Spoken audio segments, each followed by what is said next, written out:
حضور میرا سوال تھا کہ لوگ اپنی وفات کے بعد نا اپنی باڈی میڈیکل ریسرچ کے لیے ڈونیٹ کر دیتے ہیں، تو کیا یہ ہمارے لیے جائز ہے؟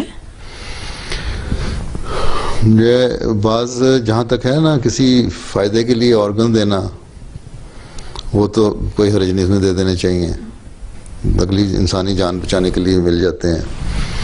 اور اگر کوئی چاہتا ہے کہ ڈونیٹ ریسرچ کے لیے کرنا، تو پھر اس کو یہ ہونا چاہیے کہ ایک حد تک جو اسلام کا ہے نا مردے کی عزت اور تدفین، وہ تو بہرحال ہونی چاہیے۔ اس میں ریسرچ کے لیے جو کچھ نکالنا ہے وہ نکال لیں اس میں سے، باقی تدفین کے لیے جسم دے دیں لوائقین کو، اور پھر ان کی تدفین ہو صحیح طرح۔ اگر ایسی ریسرچ کے لیے سارا کچھ تو نہیں چاہیے ہوتا، بعض اعضاء چاہیے ہوتے ہیں نا، تو ٹھیک ہے دے دو، لیکن پھر جسم کو دفناؤ۔